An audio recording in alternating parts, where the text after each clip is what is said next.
Hi, everyone. Thanks, Alicia. My name is Jennifer White, and I am the Program Director for Curriculum Development and Program Design at Futures Without Violence, and I manage the Institute for Leadership and Education Development, ILED program.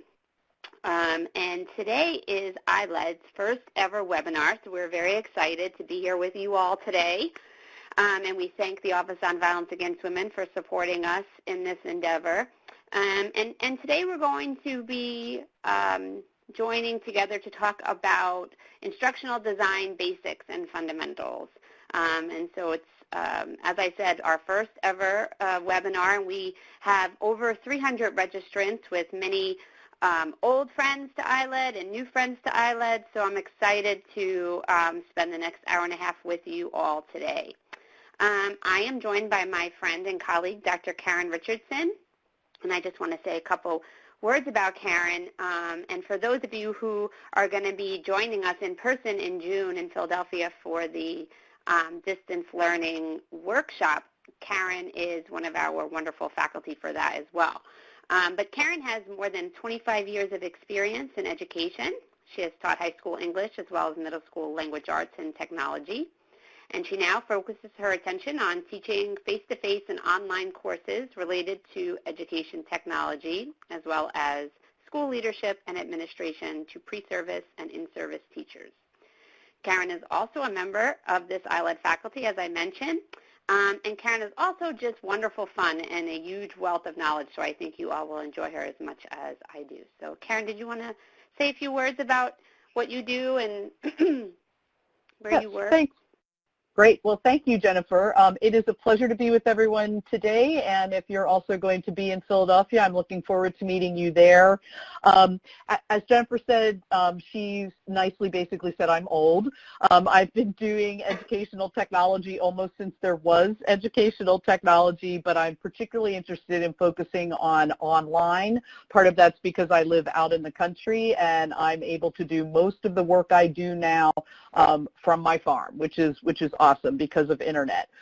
But there are some really great guidelines and ways to organize that kind of online learning, in particular moving you from face-to-face to online, that can make it a really effective way to reach the most of your stakeholders without always having to have everybody travel. And so we're going to focus, today we'll focus a little bit on those kinds of tools.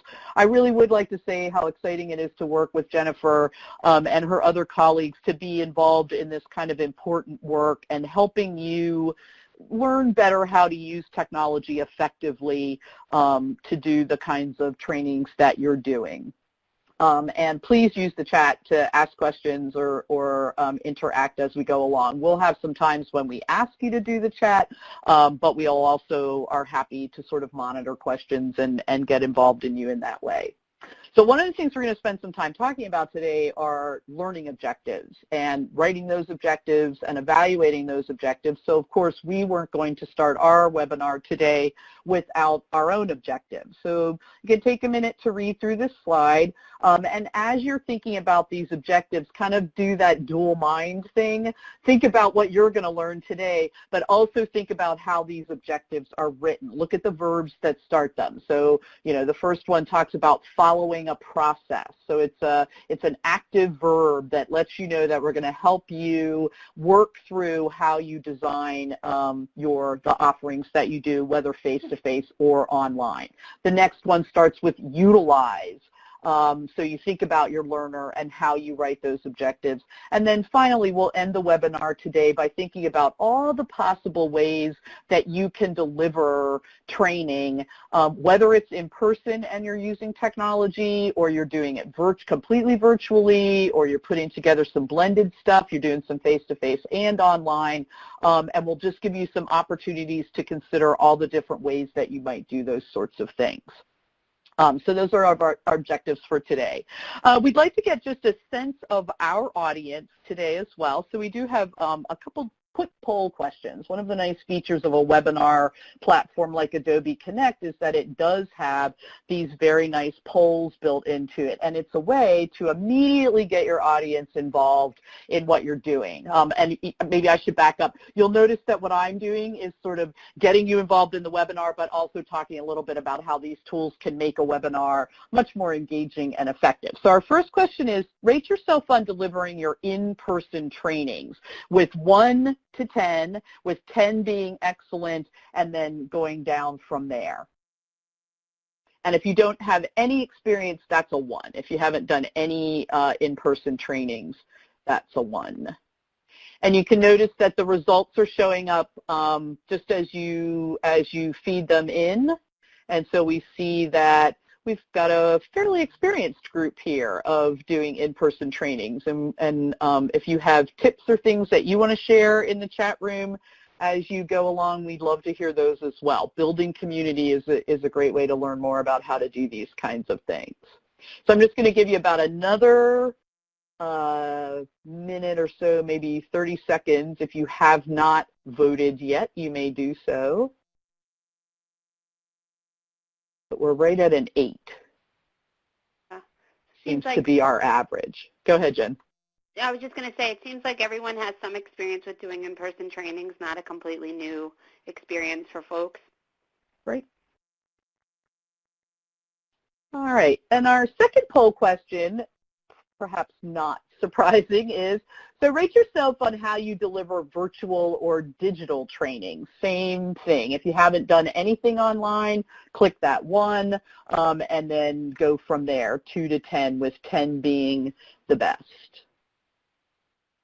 Wow, that number 1 just hopped. I was just going to say that. Really quickly. So hopefully, I hope by the end of today, if you have never done any, you're not too overwhelmed by what we talk about. But we'll give you some ideas of ways to do these kinds of online and virtual trainings. And no one's going to rate themselves on excellent on that one. I think we're all.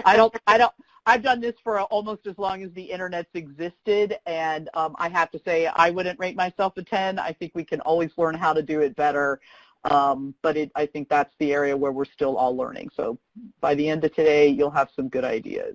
All right, last chance, 30 seconds or so. So the way we're going to work this today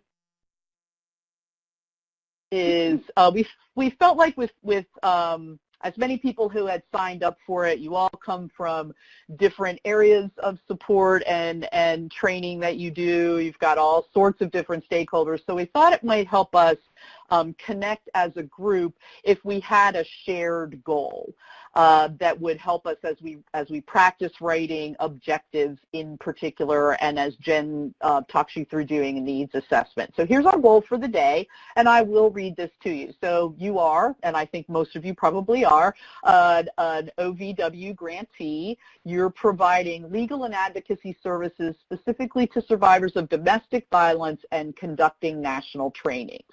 So your goal is to create an education program for attorneys and advocates, specifically in legal organizations across the country, on how they can interview survivors who come to you for assistance with a child custody matter. You've got a little budget. Isn't that nice? We gave you some magical money.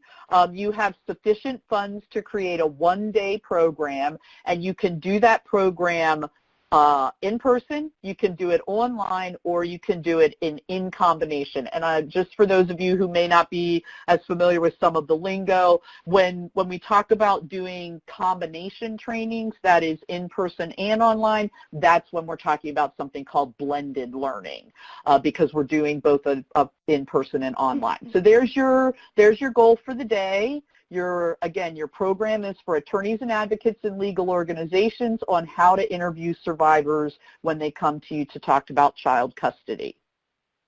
So keeping that particular goal in mind, I'm going to turn it over to Jen, and she's going to talk to you about conducting a needs assessment and give you some guidelines and some real specifics about how to do that effectively. So Jen, I'm going to mute my microphone and turn it over to you.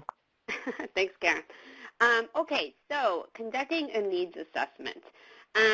when you are faced with any education program that you are hoping to design, whether it is a 2-hour presentation or a 3-day training, I would strongly urge you to conduct some types of learning needs assessment.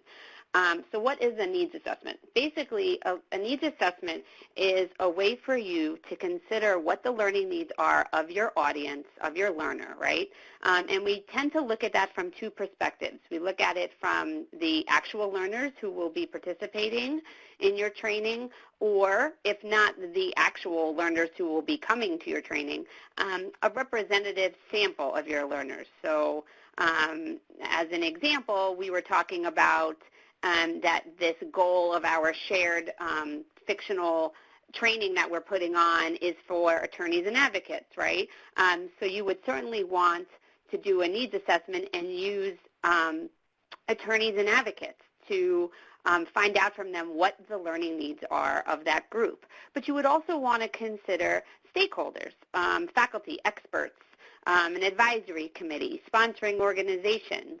You might, if you are doing it for a funder, consider the perspectives of the funder, the needs of the funder. So when you are doing a needs assessment, you really want to think very broadly about what the learning needs are of a particular audience on a particular subject, okay?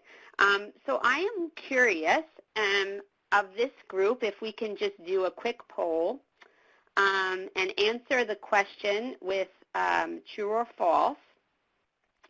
And the question will be, I have conducted a learner needs assessment prior to designing an education session. Is that true or false for you personally?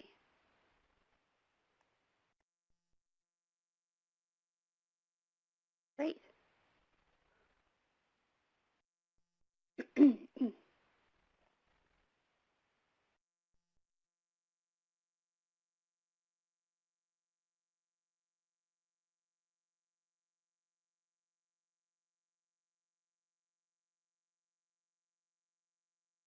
Great. So it's about 50, I'm showing 55% about have done some kind of needs assessment. So that's great. So I want to talk you all through some different ways of doing that because, as I said, I really do think as someone who writes a lot of curricula, writes a lot of presentations and different sort of educational offerings, the most essential thing is to do some kind of needs assessment. And there's a lot of ways to do that. My preferred method of doing a needs assessment is to have a focus group. Now, you could call it something else. You could call it an advisory committee, a focus group, or roundtable, however you want to refer to it. But the idea behind it is to gather some people together, and you can do this either in person or you can try to do it on a web-based platform or on the telephone, whatever your time and budget allows for. But my preferred method is to do it in person if possible. And what you really do is to think really carefully in advance about the topic you're teaching on and your audience. And you want to gather a group of people together who represent that audience, right, as I mentioned already. So if you're going to be teaching attorneys, you're certainly going to want some attorneys there. And you're also going to want experts, stakeholders, faculty people, that kind of thing. So if we can use the chat box for a second, and let's go back to our goal that we mentioned at the beginning of the training, which is that you are an OBW grantee and you're creating an education program for attorneys and advocates on how to interview survivors who have child custody issues, right? If you are going to create a group of people to do a needs assessment, who are some types of people that you might invite to that?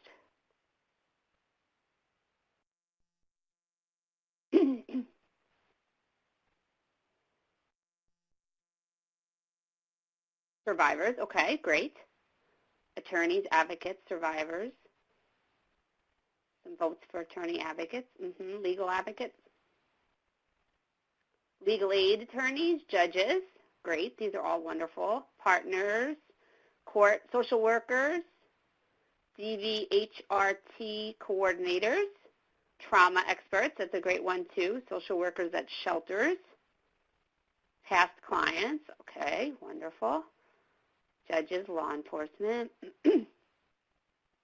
DV advocates,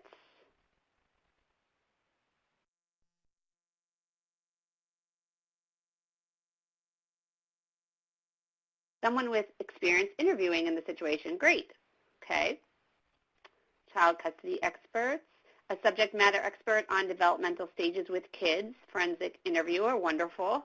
These are all great. Having past clients is a good idea. I see more for judges, trauma experts, trauma-informed, people from marginalized communities, excellent.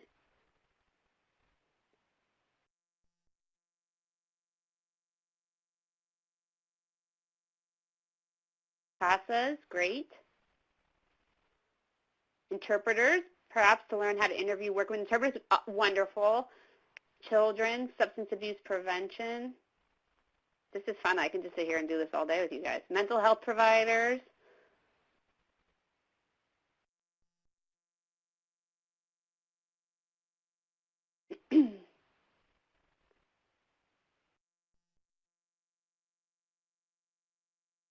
I think this is Karen. I think the great thing about doing this is, you know, we started with the sort of obvious ones. Well, you obviously want a, you know, an attorney in the room because they're the ones who are going to get the training. But this wider view of who your stakeholders might be is when you start really drilling down and making sure that you're getting all those voices as part of the training that you're going to do. And it's really, I mean, it's wonderful to see, exactly, I agree completely, Karen, and it's wonderful to see how nuanced you're getting as you're thinking through this. Right. You're thinking about people from marginalized community. You're thinking about people who understand trauma, right? Because you're funders. Because you're thinking not only of the people that you are hoping to teach, the learners, but you're thinking about the subject matter in a broad way, and that in the way it affects learners and the way it affects survivors, right? So this is exactly the process you want to go through when you're thinking about doing a needs assessment. Now, as I said, starting this particular part of the conversation, I like to do these, you know, in person. I like to do it as part of a curriculum design meeting, in particular if you are designing a curriculum for like a big training. So if you're doing a curriculum for a 2-day training, if you can afford and have the time to have a sit-down meeting and gather some people together for a day and a half, 2 days really, that's sort of, I know it's a luxury in a lot of ways, but it's really helpful. Sometimes you can't do that. So I absolutely would say if you cannot do that, get people on the phone. You know, even if you have to do 2 phone calls or 3 phone calls, get a group of people on the phone to do this. And it really does, and I have done it on the phone, I've done it on the web, I've done it in person. I will say that if you're going to do it in person, I like to have really about no more than 20 people. And you can get, you know, if that feels limiting to you in terms of the professional perspective that you can get from 20 individuals, rest assured that I will talk about other ways to get additional feedback. But in terms of the group dynamic and getting the most out of that type of event, I would say try to keep it to about 20 people if you can. And then if you're going to do it on the phone or if you're going to do it by web, I would say really kind of 8 to 10 people. It can get a little difficult to do it if it's more than that on a web call or a telephone call, and you just will have to kind of implement a little bit more of a stricter process guideline for doing it so that people all feel like they can contribute, whether you do it on a web and people are raising their hands using the web functions where you can raise your hand if you want to speak, or if you're doing it where you're doing it round robin where people are taking turns, or if you can see the person on the camera, sometimes that works well on the web because you can see if someone's trying to speak. But I would say just it's important not to have too many people. So a little bit more about the process. So let's assume that you are Jen. Yeah. Hey, this is Karen. Can we just stop 1 second because I know where you're going. It might be worth addressing Bonnie's question in the chat right now. How far in advance do you think you should do the in-person focus group before your training? Okay, that's a good question. Thoughts on that? Yeah, I do. You know, it's funny because I guess if I'm trying to think perfect world situation. Perfect world situation, I would want to get that done about 6 months before the date of your training. Here's why. If I'm thinking backwards, right, you have to submit your curriculum to OVW at least, you know, about a month in advance, right? You know, because you have to give them time to review and approve and then time for any revision, so actually a little more than a month, let's say a little more than a month in advance. You want to give yourself time to write it. So part of this is going to be based on, you know, how much other work you're doing, right? But if you want to give yourself like a month to write something, and then a few weeks to get feedback from people within your organization, people who attended the focus group, I think 6 months is a good amount of time. You might even still feel crunched that way, but I will tell you if that sounds like I'm in the same boat. If you have a lot of projects and you are working on a lot of different things, if 6 months sounds absurd to you, like there's no way you can do it that far out, I have done it in a shorter time frame. I've done it, you know, 3 months before, 4 months before, but it's hard. It's hard when you take into account the deadlines for submitting things and getting approval of things, and also if you really want to honor the contributions of the focus group and give them a chance to see it before you go to the trainings, I think, you know, you want to at least give 6 months or more. 6 months or more. Karen, do you have any thoughts? No, I agree. As you were saying that, I was sort of jotting it down, and particularly I think because you do have your curriculum, you do need to have your curriculum reviewed, so you can't just be sort of planning your workshop up until, you know, 5 minutes before it starts. So you do want to leave yourself that time. But I think the important part you made for me is doing a focus group isn't just an exercise. It really is about getting input from your stakeholders and the people who will either be in the training or going to be impacted by the work that comes out of that training. And you need to give yourself time to do it. Exactly. I mean, I think very often we choose faculty based on people who participated. More often than not, we choose faculty based on people who participated in the focus group, because it's a great way to spend time with people, see how much they are familiar with the topic. You also get a sense of their disposition, sort of, you know, in terms of delivery of information and, you know, having conversations, which are how most of our trainings are designed to be more like facilitated educational conversations, let's call them. So, you know, I think it's really important to keep those folks that come engaged. And then I see Anna Paula asked a question about stipend. That's really, do we give a stipend for our focus groups? It really depends. I have done that. I just recently had one where we did give a small honorarium to folks, everybody that attended. We did budget for that in our grant in advance, so that's something to think about if you're going to be designing a curriculum and you're submitting to your funder to do that, to set aside time and money to do this process.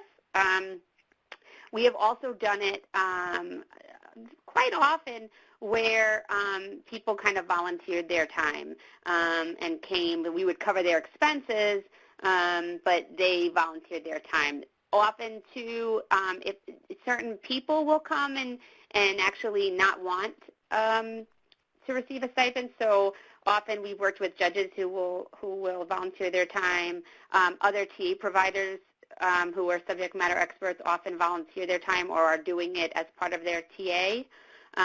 If they're permitted to do that. And then, subject matter experts, you tend to have to set aside stipend for those folks. Okay. So I just want to give you a little more information about what happens, like what is the process for doing this. So it's actually quite simple. So I'm going to pretend that if we were in an in-person training, how would a needs assessment go? Essentially, the way that we conduct it is we put flip chart paper up all around the room, and we do a large idea generation, okay? A free thinking exercise, basically. We ask the question, simple question of what does this learner need to know about this topic? We make sure we're clear with everyone present on who the learner is, right? To make sure you know who exactly your learner is in as much detail as possible. So we've gotten jammed up sometimes doing, I'll give you an example. We came to a curriculum development meeting wanting to create a curriculum for judges who were dealing with teen dating violence, right? But we didn't decide what kind of judges.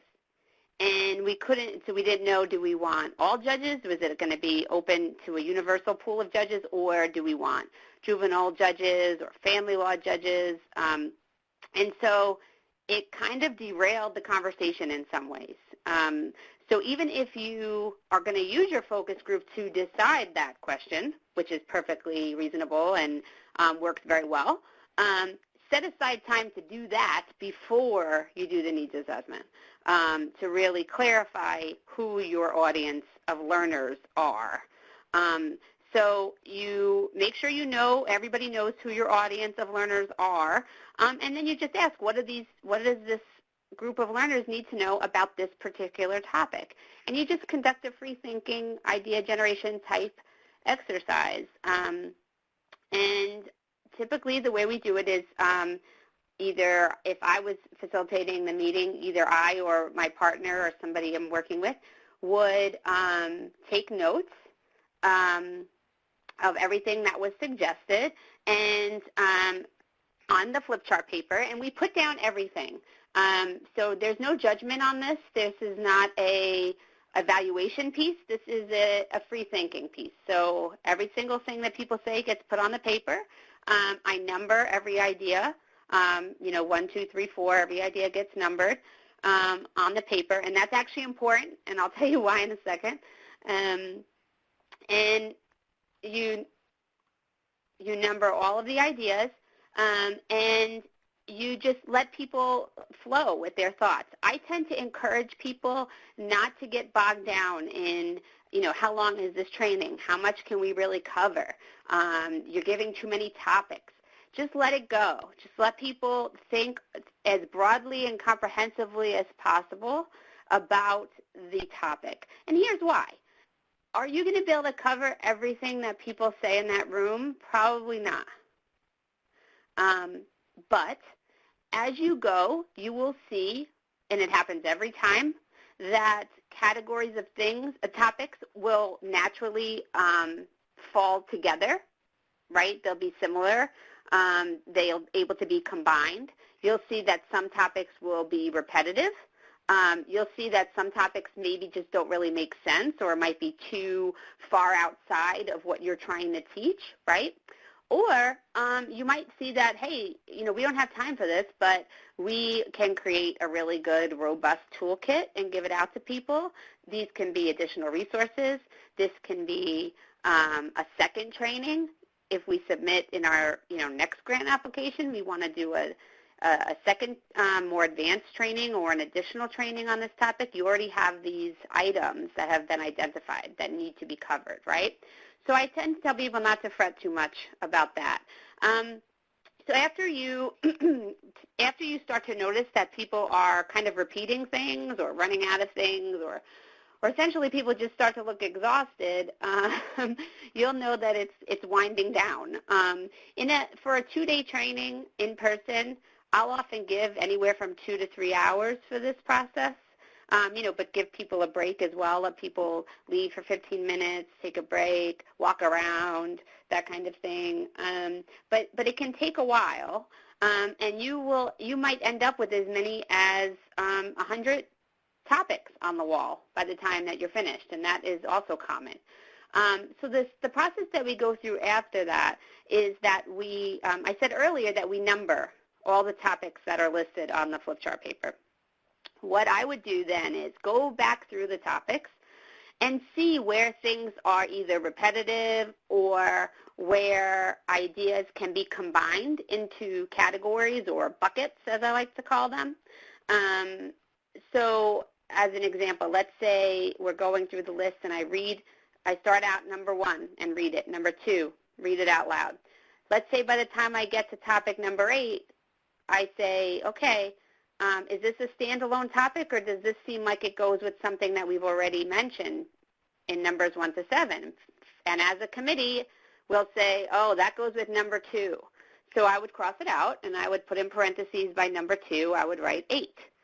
And you go through the whole list like this, and by the end, you will end up with certain categories or buckets that will be the larger, basically, segments of your training. And then the final step to this needs assessment that I would do, now that I have these buckets, is to go back again and think about what's in these buckets now, right? So these buckets will have several topics in them now, and say to your same group of people, how important is this on a scale of 1 to 10? Is this bucket something that is essential? This needs to be in this training? Let's give it a priority number of 10. Is it very low priority? Is it mid priority? And that's basically the needs assessment piece for the curriculum design part that we would do, that I would do at that in-person focus group. I will say if you are doing this on the phone or on a webinar, I wouldn't necessarily do the part where you go back through and combine the pieces and prioritize the pieces on the same call or on the same web call as you did the needs assessment. I would definitely break that up into a couple of different calls.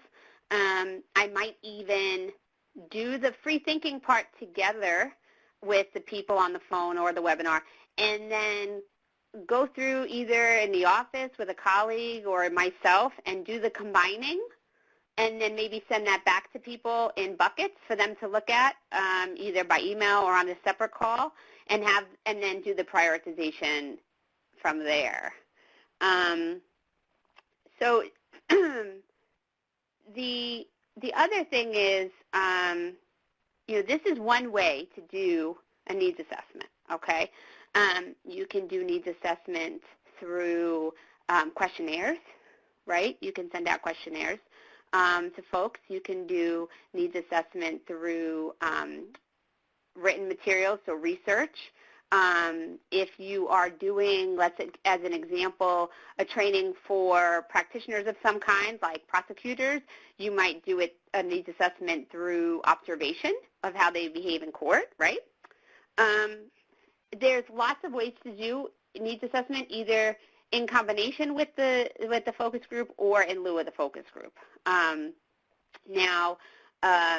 then there's the other thing to remember is that you continue to assess the learner needs throughout, right? So you're doing this assessment in advance so that you can design your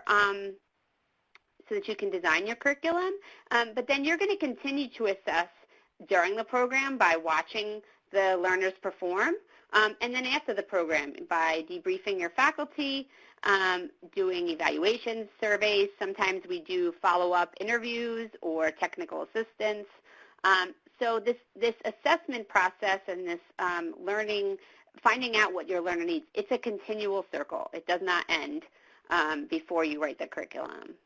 Does anybody have any questions? I'm seeing, are you talking 2 to 3 hours for that entire process, determining topics, sorting?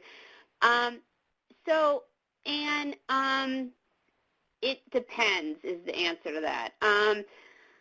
I think the part where you go back through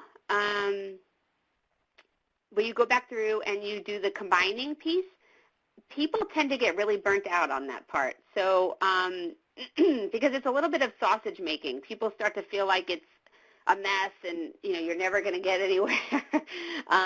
But you will see as you go through the process that it actually is it gets very organized very quickly. But I would say, yeah, within maybe 4 hours total, I would consider getting through all of those things, including the prioritization. The prioritization is very quick. That won't take long. It's really the combining and deleting that can be a little bit tedious for people. And then I see a question from Serene. Do you do any note-taking? Yes. So during the session, I think you mean the focus group session, I love to have somebody there taking notes of what everybody's saying, because people always end up sharing really good case studies or really good stories, and I like to take note of those things because very often those conversations become part of the curriculum. So I had a strict policy at one point a couple of years ago that if I knew I was writing a curriculum, I wanted to be my own note taker at those focus groups. Since then, I've ceded control a little bit of that and done the facilitation and had somebody else take notes. But I think either way, it's great if you can get somebody to do, sit and type and just take notes of things people say, because it's like great, juicy stories and really useful case studies and things come out during that time.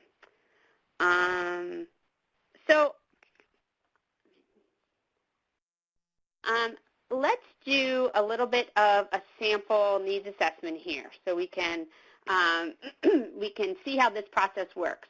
And so, again, let's assume that you have the role of the OVW grantee.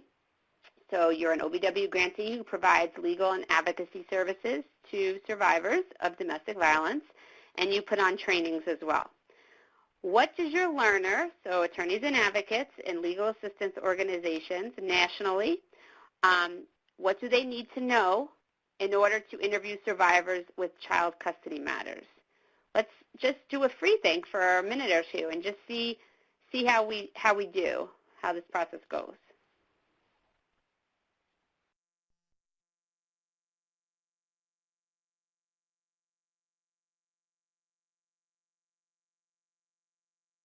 Trauma-informed skills, trauma-informed interviewing. I see Darren. Hi, Darren. Bonnie, how to be trauma-informed. Substantive law, understanding bias, building trust, excellent. The complex intersections of domestic violence and child custody. How to assess risks, Catherine Ford. Jennifer Arsenine, resources available, aspects of domestic violence, how abusers use child custody, excellent. Motivational interviewing, excellent.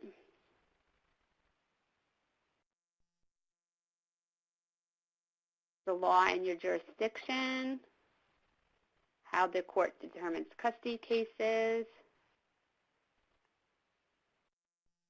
dynamics of child protective services,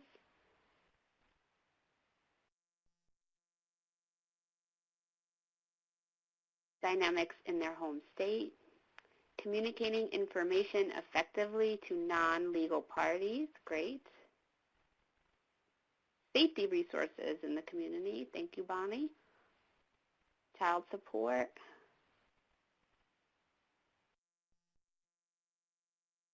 Darren, how to discuss difficult facts, yes, excellent. Role of custody evaluators, wonderful, Brianne. Slowing down and not rushing, yeah, so like tips on how to conduct interviews, safe housing options, crisis intervention, challenges survivors face in terms of safety and experiences with law enforcement and the system. When and if ICWA applies, yep. Other legal issues, cultural issues, immigration issues.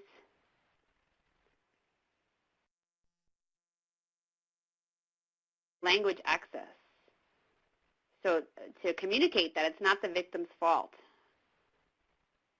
Recognizing body language, cues in body language, language access issues.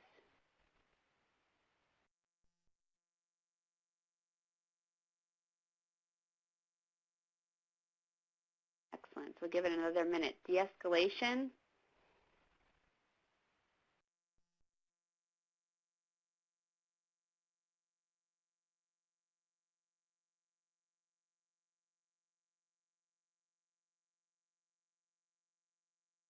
Child may have witnessed violence. Intersection with other pending cases, absolutely. Eligibility requirement for services. How to translate legal rhetoric, right? How to speak in plain language to people so that they understand what's happening. Protective orders.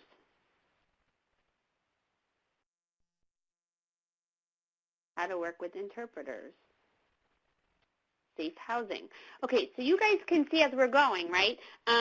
So we have had a ton of great ideas. Some of them overlap, right? Some of them are duplicative. I mean, part of that is because you're not in a room together, right? So you're not hearing each other. But that will happen too if you do this for a couple of hours in a room. People will start to say the same thing in different words. And you'll know when that starts to happen, sort of that you're kind of exhausting the process a little bit. But you can see here just in the brief couple minutes that we did this, there's so many great ideas that came out of just doing this chat, right? And you all are really thinking very expansively about what are the needs of the audience. What are the needs of attorneys and advocates that are going to do this work? I love these ideas around safety, around language access, marginalized communities, trauma, right? The first 4 comments that came up were trauma. So what does that tell you? That's an important one because so many people thought of that right away, right?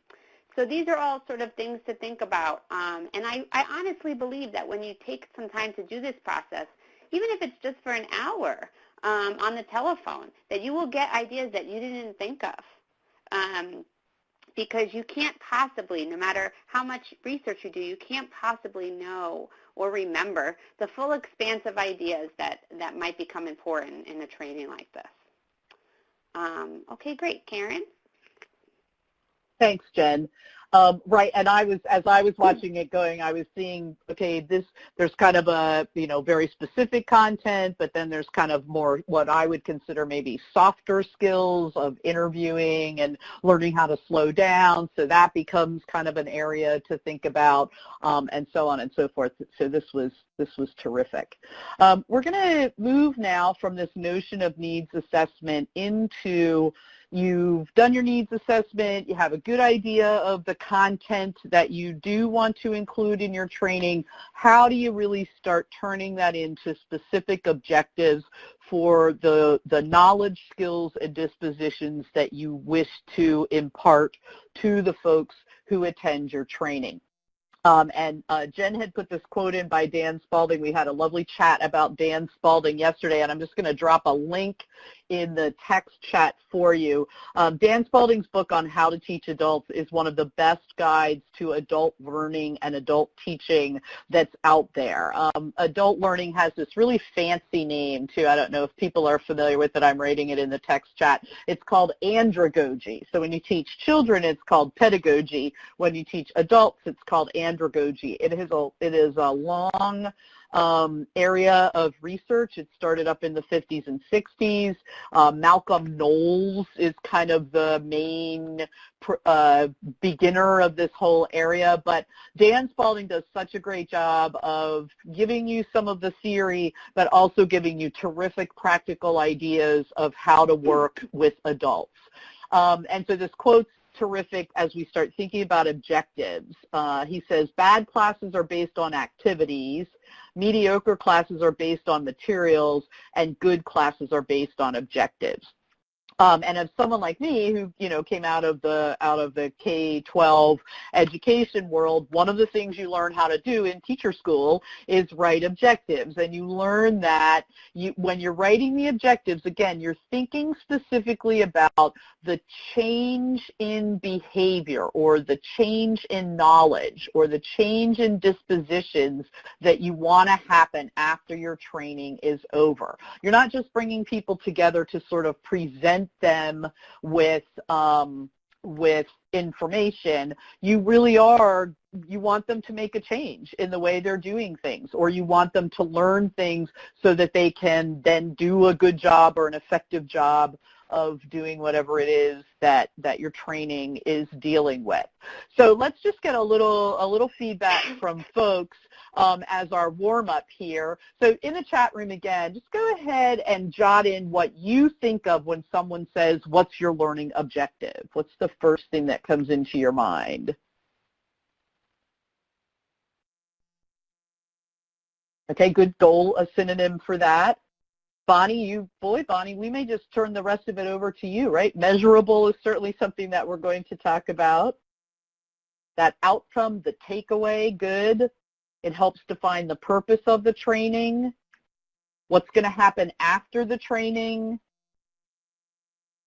that knowledge you want them to have, skills, good, what someone will be able to do. And keep that word do in your mind as well.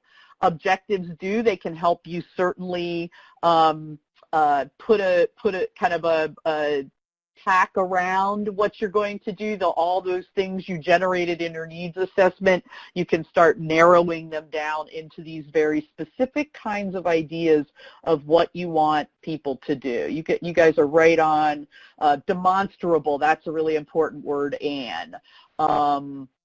Achievable, measurable, but I am going to emphasize, Linda has said it and a couple people have, how will learners change their practice? And that, I think, is a really important one. I may have answered the next question. So let's just go on to the second question, too. Why are these objectives important, then? So we all have this idea of how to maybe craft a good objective. Why do we even care? Why don't we just dive in and start talking?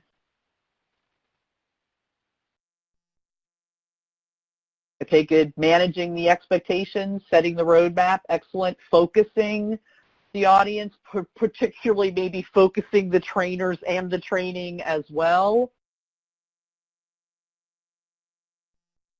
And Heather brings up a great point. If I don't have objectives going in, it makes it very difficult for me to evaluate going out. So we want to make sure those objectives are measurable so that then we can then measure them. I don't know if this happens as much in your world, but often schools will do a training for teachers and they'll say, our training was successful because 25 people attended the training for 3 hours. And that's the end. Like, that's how they've evaluated it. And there isn't anything about what we actually want to have happen after the training is over. These are all terrific. It gives purpose to what we're doing, helps guide us along. Here's our definition. I mentioned knowledge, skills, and dispositions.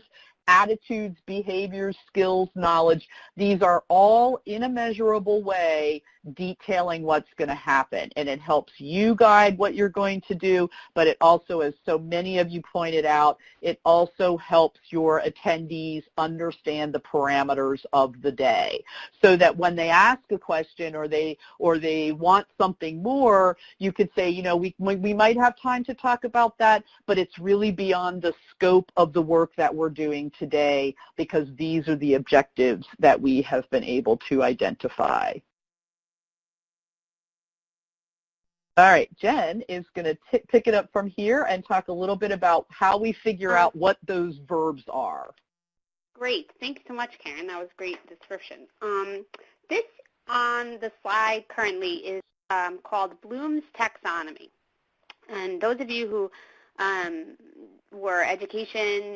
did education undergrad or just have interest in sort of educational psychology and things like that may have come across Bloom's taxonomy. And it's basically a way to frame the writing of objectives. If you look at the handout that we attached, there's an ILED handout that we did on writing learning objectives. So you'll see on the handout this same hierarchy or taxonomy. And the idea behind it, I should say first that this is not the original version of Bloom's taxonomy. This one is a later version, and I find this one to be a little bit more user-friendly. So we utilize this version, so in case folks are, have seen the older version as well. But the idea behind this is that as you go up this hierarchy, your cognition becomes more complex, becomes more complicated. The level of thinking and skills that you're trying to develop is going to become more complicated and more complex the higher you go, right? And they build upon each other. So you really can't, if you're looking at this hierarchy, you really can't apply information unless you can remember it, right? You really can't evaluate something unless you've gone through the process of applying it, analyzing it, and then you can evaluate it.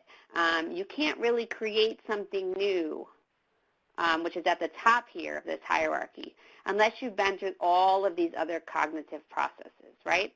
So a helpful way to think about your objectives or a framework for it is to really think through what level of complexity in thinking and behavior are you trying to get to for your learner.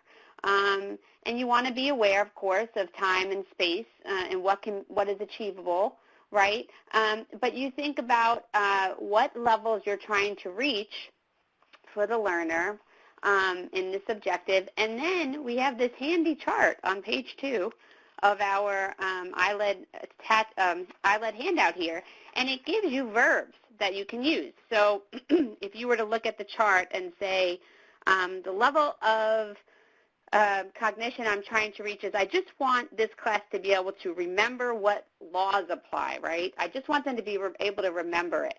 And if you look at the key verbs that you can use, and these are just a sample, there's obviously hundreds of verbs, and actually you can Google verbs for learning objectives and you'll get a web page with like 8 gazillion verbs, because that's the kind of thing I do in my spare time. But anyway, if you were trying to get folks to remember the laws that apply, right, you might use the verb list. As a result of this training, you will be able to list all of the different laws that could apply in a custody matter. Or maybe you want them to be able to define the laws, right, or identify them. So you can see in this chart that after you think through how complex of a cognitive process you want your learner to be able to reach, you can then look at this chart and think about the verbs. Anybody have any questions about that? It's a little bit, I know it's a little bit complicated.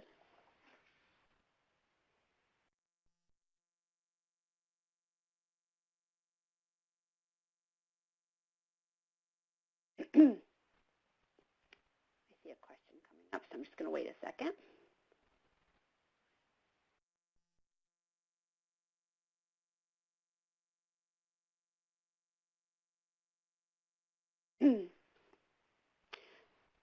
Okay, so Bloom's taxonomy is just one framework that you can use when you're writing objectives. I think it gives, it's a good way to think through what you're trying to achieve and really match the words you use to what you're hoping that your learner will be able to do. So let's just critique this sample objective here, right? On the slide on the screen right now, it says learners will understand how to create an online video. What's wrong with that objective? What's wrong with the statement, the words that I chose there? Right, so Bonnie's saying you can't measure it exactly.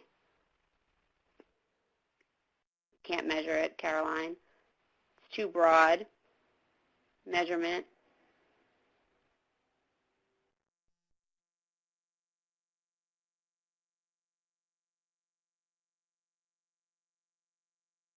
Difficult to gauge understanding, exactly. no means to measure.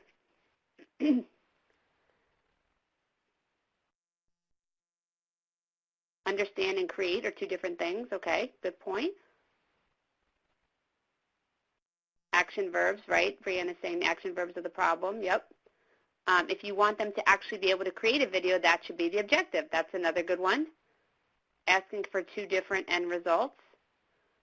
Objectives should be about the takeaways, change in behavior, and not so much about what will be done during the training, okay? It's vague, specifically vague.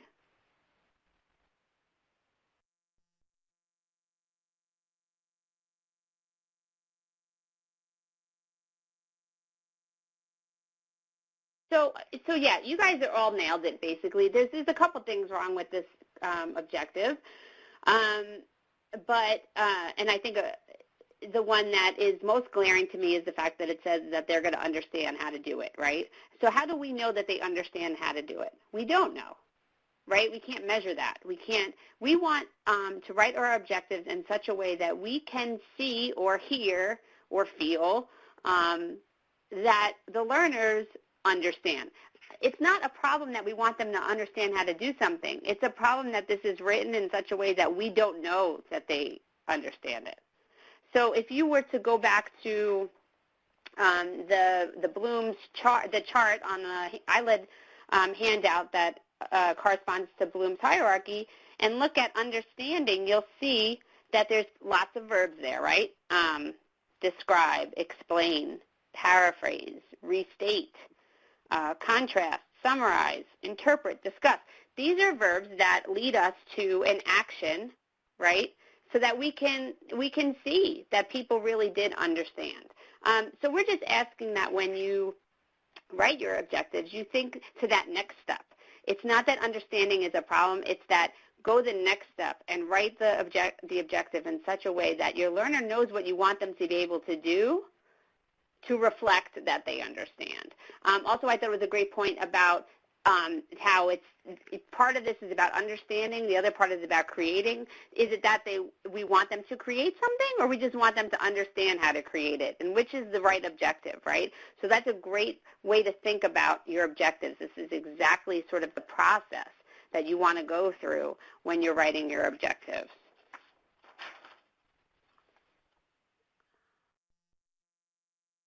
So, this is just sort of that wrap-up point that ask yourself, is this something the learner would actually do, and can I tell that they have done it? So I'm going to turn it back over to Karen. Great. Okay, so now I feel like I'm right back into undergraduate education classrooms with writing objectives, but I suspect this group will knock this one out of the park with the comments that have been made. But so let's go back to our fictional OVW grantee and write an objective for it. I'll give you a few parameters here. You went through that needs assessment process. You've combined, you've prioritized the needs of your learner, remember specifically attorneys and advocates. So you ended up with one of your priorities is the safety needs of the survivor. So thinking about that as one of your priorities for the training that you're going to do. Is the survivor in immediate danger? Has she participated in safety planning? How do you frame questions that apply to her immediate and safety needs? How do you find out about safety issues that may impact the case but they're no longer issue? All sorts of things that fit into that bucket. So 2 things to consider before you write your objective. Think about your learner. Think about what Jen said about the level of cognition that you want to achieve with this particular training. Maybe you want your learner to be able to evaluate the situation. So now we've moved a little further up. What kind of objectives can you come up with using the chart that's been provided that will demonstrate that the learner can evaluate the safety needs of the survivor? And you're welcome to just jot it down on a piece of scrap paper that's sitting beside you. But also feel free, know that we are going to critique it on the next slide, but feel free to type yours in the chat box if you want to give it a try. Thinking about all those things. They're measurable, they're achievable, they're specific. So again, your objective is that they'll demonstrate that the learner can evaluate the safety needs of the survivor. We have one from Bonnie. Okay. Participants will be able to list community safety resources for domestic violence victims and their children. Lower level than evaluate. Okay. But good, you've got, and we'll on the next slide we'll go through some of the SMART objectives. But you are right to point out, Bonnie, that it's a lower level than evaluate. But as Jen pointed out, the whole idea of Bloom's taxonomy is that you don't always immediately go for the top. Depending on who's sitting in that room, listing those resources may be an important first step to then being able to evaluate the safety needs of the survivor. We'll give folks another minute or two here. While you're typing, I'll just say that in teacher school, we teach the students the ABCDs of objective writing. I'm typing that in the chat, which are considering your audience, the behavior that you want them to be able to do. That's where those Bloom's verbs come in. The conditions under which they'll be able to do that.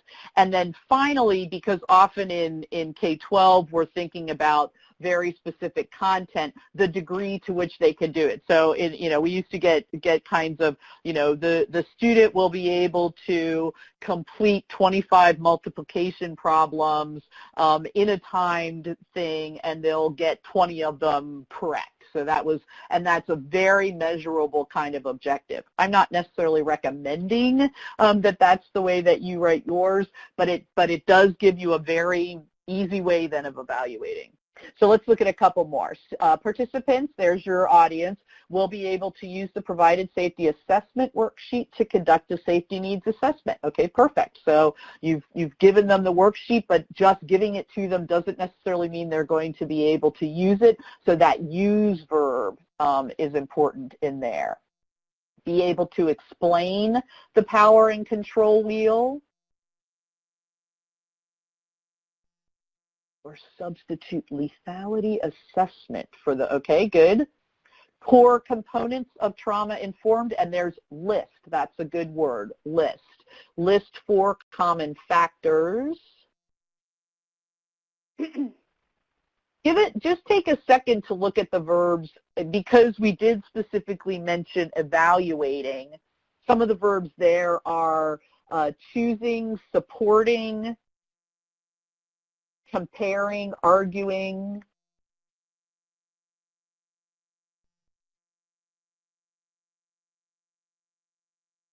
All right, so I'm going to skip us ahead to the next slide. These are all design. That's a great one. I was just looking at that as well. So that's really, if you get verbs. to that point, right, that's something where you're really expecting the people in your audience of learners, to really have these foundational ideas by the time they leave, that they get to the point where they can create something. That's where you're at there with the design and interview tool. Do you think so, Karen? I do. I agree. So Jacob, just because yours is the last one on the chat for right now, I see Brienne's typing as well, but since yours is the one that's sitting right there, we're going to go ahead and look at your objective. And please, folks, feel free to continue to type objectives in. This is great, and because this is being recorded, we'll be able to go back and look at that. But Jacob, if you don't mind, we're going to run your objective through these SMART. So, in K-12 world, we do the ABCDs. In the grown-up world, as we say, we use SMART objectives. So your objective is, by the end of this class, the learner will be able to determine appropriate questions to ask regarding a survivor's safety needs during an interview. So, Jen, do you want to play along with me here, or folks Sure. in the chat room as well? I think it's fairly specific. In fact, it's very specific, because you're going to end up, hopefully at the end of the day, with a list of questions that you can ask that will get us to that. Are we able to measure whether those questions will get at the survivor safety needs? I think we should be able to. I think there's good action here, incredibly relevant to what we gave you. And then the T sometimes is known as timely. It's otherwise known as time-bound. And I think this one's a little harder sometimes to get to. When you use a SMART objective, say, for project management, you always want to make sure that your objective isn't completely open-ended. You know, this may be going on for this may be going on for the next 25 years. But I think in your case, Jacob, that notion of during an interview helps get us at the time piece. So we're not going to make a list of 750 questions to ask regarding the survivor safety needs. We're not going to have time to do that during an interview. So in this case, that time bound is going to be more, is going to be part of that interview thing. Anna asked, go ahead. No, go, Jen. Because I'll address Anna's question then. The only, I guess, question I would have about Jacob's objective would be the use of the word appropriate. That might be a little vague to me, and I might just be being nitpicky on that one. But I might think of a different qualifier to that to determine appropriate. And I think Judy did that for us, actually. If you look down at Judy's suggestion, so I'm not sure if that's what Judy was planning on getting to, but appropriate questions in this case might be questions that are phrased using trauma-informed language. Might be a way of getting to what you mean by appropriate. Yeah, I think just a little more detail would be helpful. Yeah, good. And then Anna asks about the difference between actionable and relevant. So I'll tell you too, and this is, these things aren't always the same. The SMART objectives sometimes are defined in different ways. So as I said about timely, I think of that as time bound, so that you're setting some sort of time limit for your objective. When I talk about SMART objectives, actionable, I also sometimes do the A for achievable. So it's something, as Jen ended, when she talked about her last comments about objectives were that, is this something the learner would actually do in the real world, and can I tell when they've done it? Is it achievable, or are we setting these sort of pie in the sky objectives that no one could ever achieve? And then I think the relevant piece as well comes in with making sure that you did that needs assessment. We said the safety needs of the survivor is a really important bucket for us. And so we want to make sure that the objectives focus around that piece, so that the objective is relevant to the content that we're trying to get across. Exactly. Did that help, Anna? Good, perfect. And this is one. Oh, go ahead, Jen. Oh, sure. Just, one of the main sort of elements when you look at, as Karen described, andragogy or adult learning, is this idea that it's based on a clear need. And what goes along with that is this idea that it's relevant to the people's lives, whether it's their lives because they're learning something new for themselves personally, or their lives because they are going to use it in the workplace, which is more what we are doing, most of us here that OBW grantees. We're creating training for people that they can use in the workplace. Perfect. Yeah, great. That's good. Excellent. And, Jen admitted that she Googles Bloom's taxonomy verbs. I will admit that I often will Google things like SMART goals. I teach a project management. One of the things I do besides this is teach a project management class for a university here in Virginia where I'm based. And we spend a lot of time thinking about the objectives for a project. So very similar to your project might be planning your training, but thinking a lot about how to make sure that we're creating objectives that are relevant to people's lives, but also that are all those good things. And most of you mentioned these as you went through earlier with the objectives as well. So we'll take just a minute here. Any other questions about writing objectives? I know we spent a fair amount of time on it, but it's just so important to have that in place because it's going to guide really everything else that you do.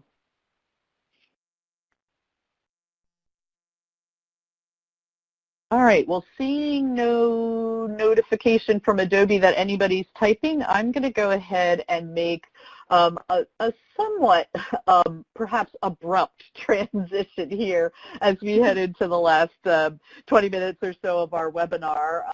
I couldn't think of any good way of transitioning, so but we want to, as we said up front, part of this is helping you now. You've done your needs assessment, you've got your objectives in place, and you want to think about how you're going to deliver this training. Now, for our OVW, we told you that you basically, had funding to do, I think, a 2-day training, but you had some ideas, you had some flexibility in terms of how that was done. So this is a little chart that I've been working on, and I play with it, and I tinker around and change things, but for today's purposes, I've got it to where I kind of like it. So these are the various ways that you could think about delivering training. The ones on the left are pretty self-explanatory. You can do it online, or you could do it face-to-face. Or, again, remember that notion of blended learning, we could do one or the other. Now, the words at the top may be the ones that are less familiar to you.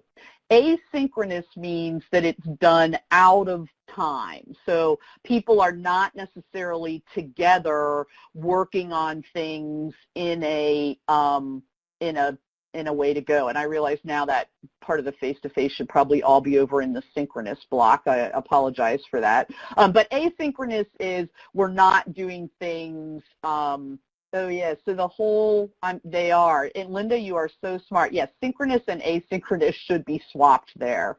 We'll fix that up with slides if we're going to share them with you. I apologize for that. Yes, so and Linda's got it. So asynchronous. That was definitely my typing problem. I apologize. That was not your fault. That was mine. No worries at all. Or I'm, who knows, I'm getting old and rusty about some of these things. But anyway, so just swap them in your mind. Asynchronous, out of time, synchronous, at the same time. So obviously face-to-face workshops are synchronous. We're all together in the same place, and we're doing things together. But these gatherings can be enhanced through the use of technology tools. So for instance, while I'm a big fan of the butcher block paper hung up and maybe we put some dots on things, the problem with that is there's no then real record. Now, if we're just throwing everything out there, maybe it's not important that we record that.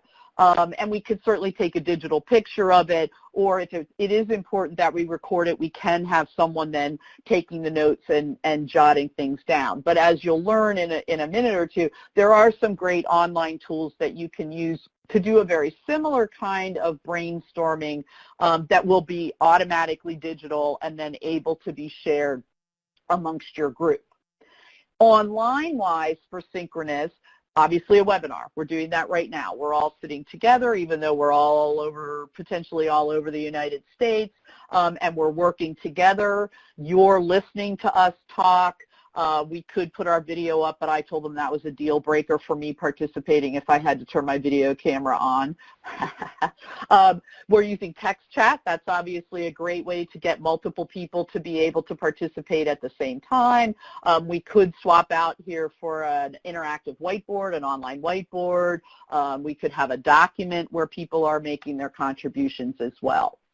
And then the asynchronous part of this may be some of these things. It's just that they're happening apart from time. So participants are contributing at their own pace rather than all being together at the same time.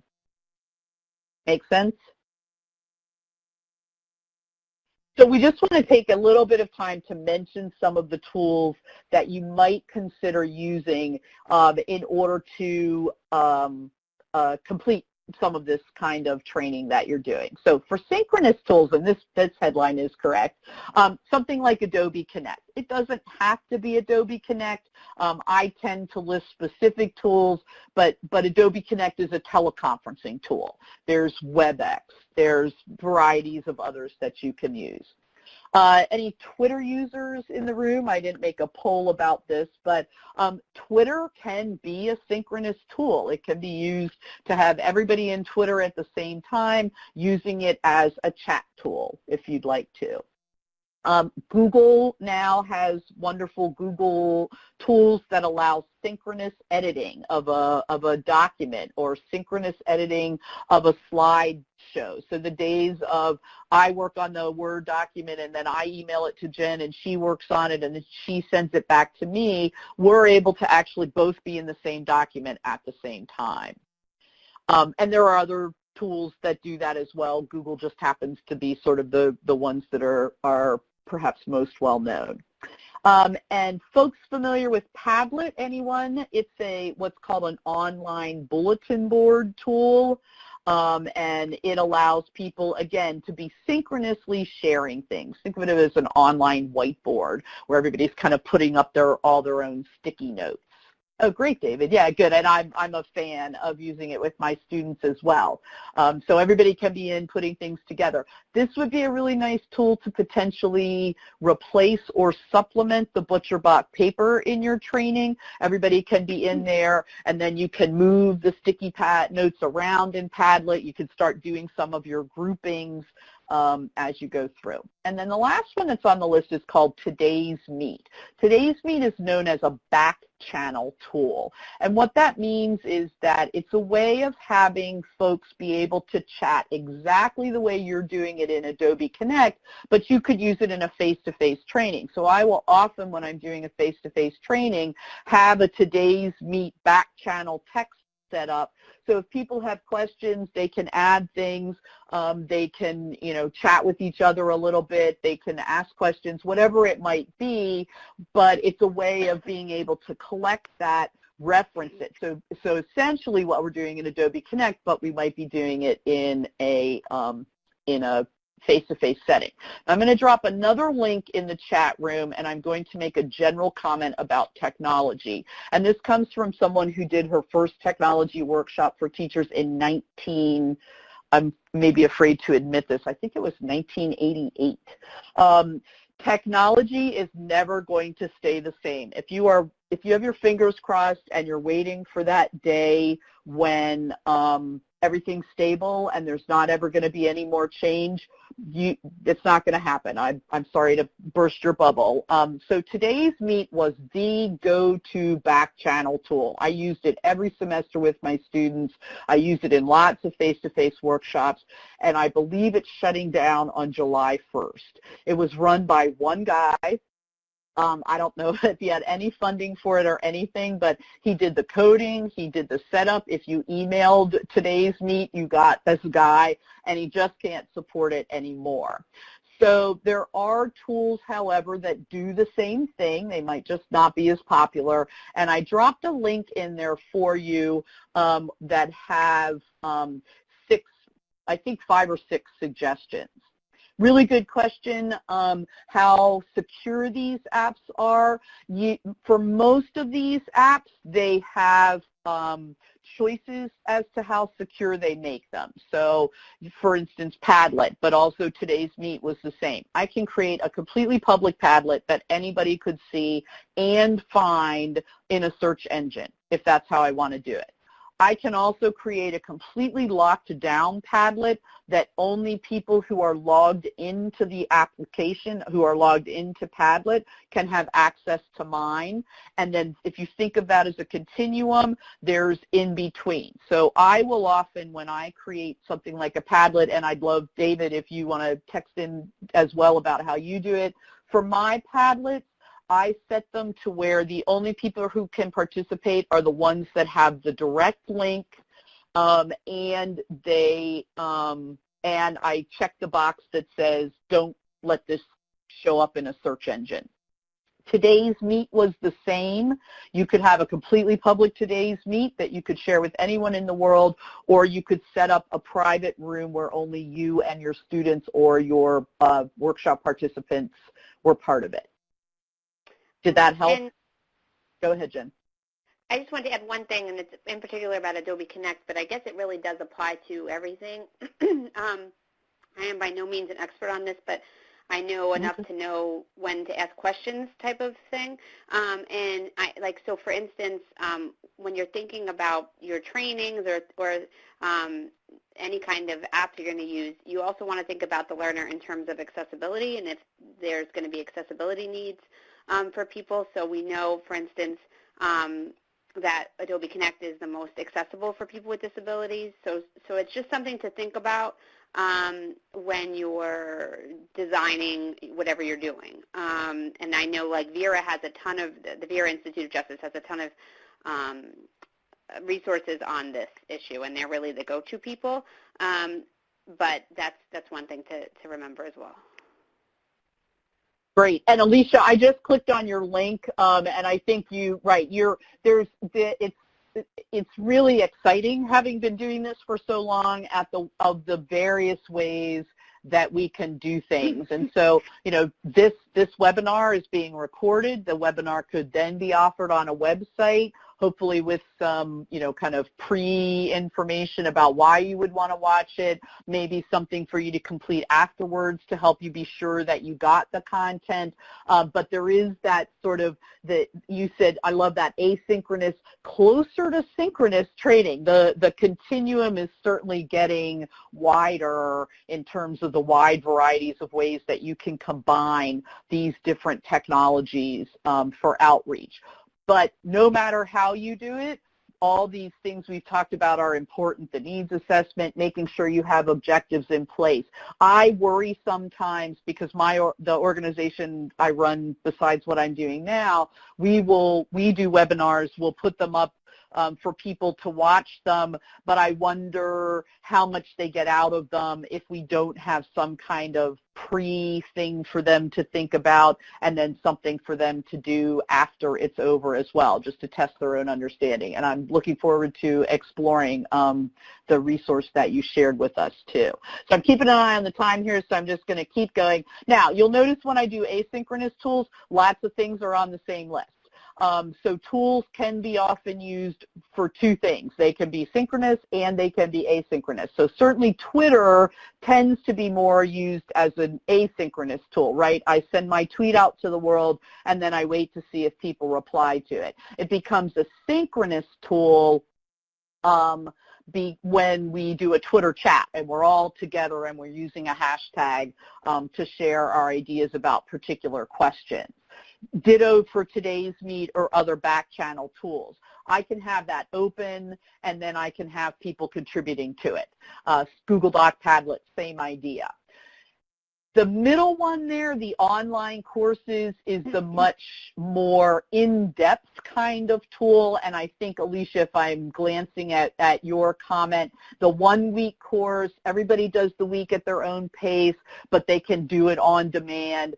So online courses can be synchronous, where maybe we're all together and we might be participating in a discussion forum in an online course, but then later we're doing the things at our own pace.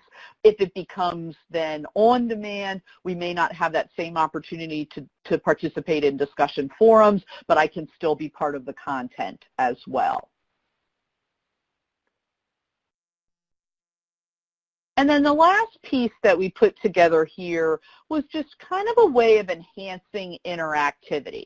Often, and I have attended some, and I'm hoping today we achieved some interactivity for you. I think you've been doing a great job of participating in the chat.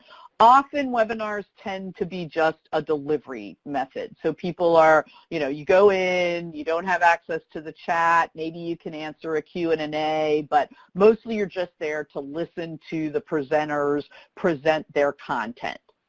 It's fine, but it tends to be, in my humble opinion, it can be a little bit boring if you're not actively engaged. So Adobe Connect and most teleconferencing tools have interactive tools built into them. And you've seen at least a couple of these today. Polling. Polling's an easy way to get people involved in what's going on. You can use it at the beginning, the way we did, as kind of a quick needs assessment or to get a sense of where the audience is. You can use it as a quiz tool if you wanted to. If it's important to you that people learn certain things and they're able to, list the law or describe the law, you could use the polling tool as a bit of an assessment as to how people are learning it. We haven't used it today, but Adobe Connect in most teleconferencings has a whiteboard where people can draw or they can type their ideas in. Text chat, obviously, we've used. And then you're able to include audio and video, whether it's audio and video of your presenters, audio and video of your attendees, or presenting video as part of what you're doing.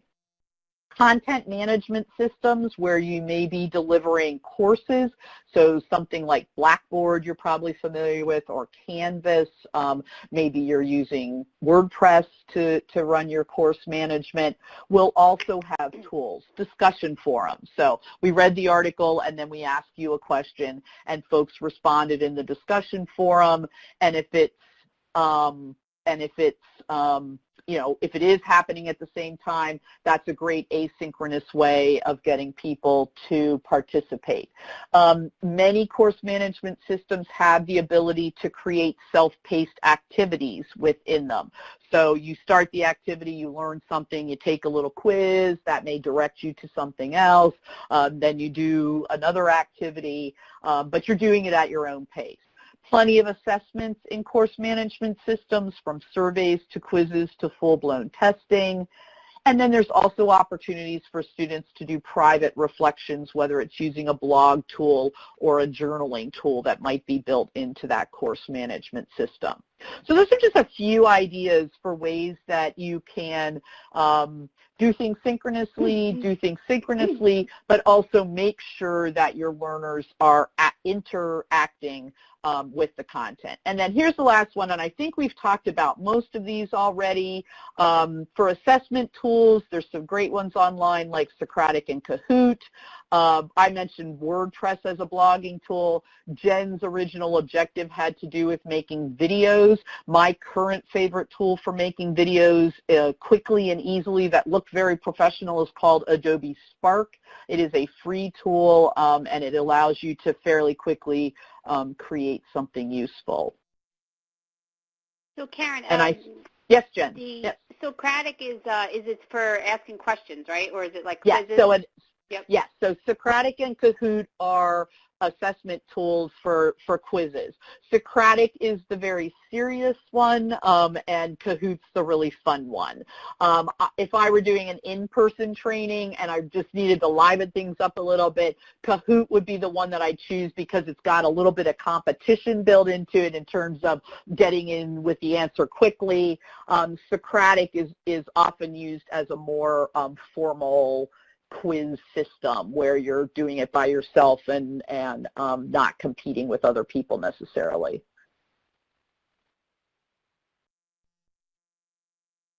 And I'm sure folks have used all these, but I am cognizant of the time here. I know I threw a lot at you. You can go back and review some of them. So as we end up here, questions? Other things to share like Alicia did?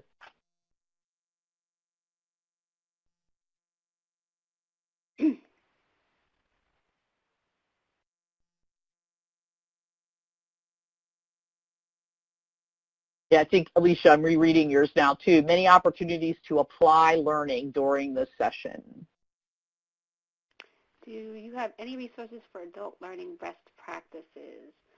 Sure, I do. I have a list of sort of additional reading that you can do, but then I also would recommend, any of the ILED courses that we put on all incorporate pieces around adult learning best practices. So we have curriculum development, faculty development, we have the upcoming distance learning one. I'm also hoping to do another webinar.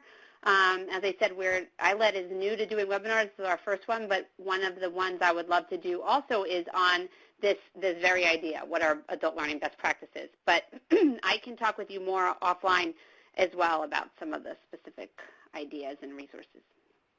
And Alicia, I'm going to go ahead and direct yours because I completely understand the pre-work. Often a new school principal will send out an article for their teachers to read. The suggestion I'm going to make is twofold. One, the pre-work if it's really, it has to be relevant. Don't forget that part of the objective. So and you don't want it to be long, you don't want it to be onerous, but if there really is information that it would be helpful for them to have read or viewed, make sure that there's something in there that asks them to report out or to think about it. So, read this 2-page article and write 2 sentences about how this applies to what you're doing. And then make sure you absolutely reference that during the training. So it's not a throwaway. And I remember talking to some teachers who said, yeah, we had principals who used to make us read stuff and none of us read it. The new principal made us read it, and when we went to the first faculty meeting, she asked us questions about it, and so we quickly learned that these weren't just, it wasn't just a hoop that she wanted you to do. This was really important to her. So I think, yeah, get some credit for it, a little accountability built in, and that will help push the limits because people are so used to this. I read it, and then they never talked about it before. Helen, I'm going to suggest that actually Alicia Lord would be a great resource for webinars, much more probably than us. Yeah. Alicia, our kind host, would be a great resource for that. Anna, because we have to run, and actually because I don't have an answer to your question, I'm going to have to get back to you on that one around making online trainings bilingual. I'm going to have to, unless you have a thought on that. I do not. That's not something that we've explored too far. I mean, I think it would be a matter of having your interpreter in the class with you. Let's see, Alicia pointed out that you could subtitle in a second language. So if you wanted to do it that way, you could as well. And then Alicia Lord shared her contact information. Thank you all so much. Thank you, Karen, for co-hosting this with me today. This was great fun for me to work with you on this, and thank you to the Office on Violence Against Women and to all of you for being here with us today and for being so active and participating. This was a great, fun webinar for me, so I look forward to doing more with all of you. Thank you so much. And I'm just putting a little contact information in the chat for getting in touch with me. My email address is karen@ibrun.com, and then I'm at WitchyRichie on Twitter as well. So if you want to tweet at me, you can too. Oh, and we do have I think we have a evaluation. Great, perfect. So well, I'm gonna mute out here, but thanks everybody for your great participation, and I am looking forward to meeting you in Philadelphia.